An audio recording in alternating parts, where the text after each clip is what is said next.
Well, folks, it's been a big trip today. Just returned from at least 1,000 miles traveling to pick up some new billy goats that are all situated down in a 8 by 24 foot stall area. And now I'm in the cabin, and well, who's here? We've got Esteban, and we've got Flopsy Topsy, little buckling here with a white top. We've got Wilma, and I haven't named this beautiful Angora female goat here. Haven't named her, but I'm going to tell you something about this one. You're not going to believe this. There's another one, another female, and there's the male. And this one, right before I left, for the first time, I let her out of their lockdown area since I've had these guys a few weeks.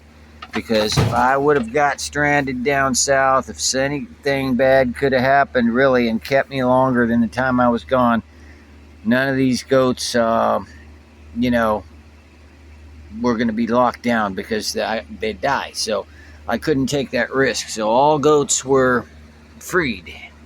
And at the time I freed her, she'd been treated just a little bit for the pale eyelids, a little anemia coming on. It was like a booster that day that I gave her of Cydectin and praziquantel. And I was extremely concerned because that day when I let her out, she flopped over a couple times right then when I was driving out. And that was the first time she'd ever been out of the place. So she had me extremely worried, and I was, of course, expect the worst, hope for the best. I was fully expecting that she wouldn't have survived and that when I got back, she would be dead. So when I pulled up and saw the other two and not her, but then I saw her, it was such a relief. She's got the longer horns of the two females. But what a relief. And I've just been cuddling with her like never before here and showing her that how much I love her and all these goats, and just so glad that they did okay when I was gone. And she came right now. She came to the cabin here. I didn't pull her in. She came to my cabin. She's never been to this cabin before. So it's just a good story, folks. It's really a good story. It was a big trip. Came back with 4 amazing rare breed billies.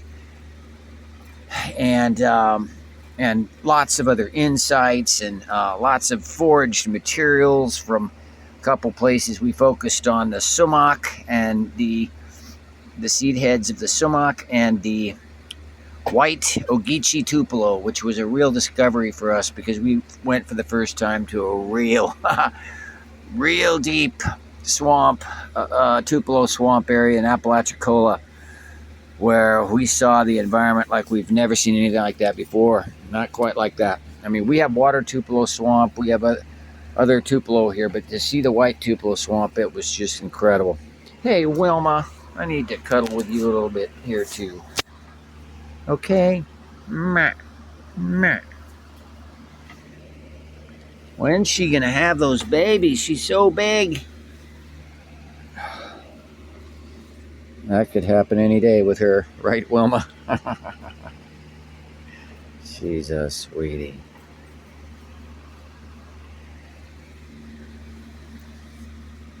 Okay, well, I'm going to have to name this one, and I'm so glad that she's okay, and we're just totally focused at the Goat Refuge here on improving the conditions, continually improving. You're never perfect. You're always striving for better. And I can tell you we're all a hell of a lot better than a lot of people out there, but we don't get arrogant over that. We got a hell of a lot to improve on. It's going to keep going for years. It's just an endless process. Improving the conditions for these goats so they can live better lives, long better lives, and establish certain special breeds and bloodlines. For us, we do a lot of crossbreeding that's unique. Hey. Esteban, what are you doing? There's Flopsy Topsy back there. Okay, Flopsy. Where's my Flopsy Topsy? Flopsy Topsy. Show your floppy top. Meh.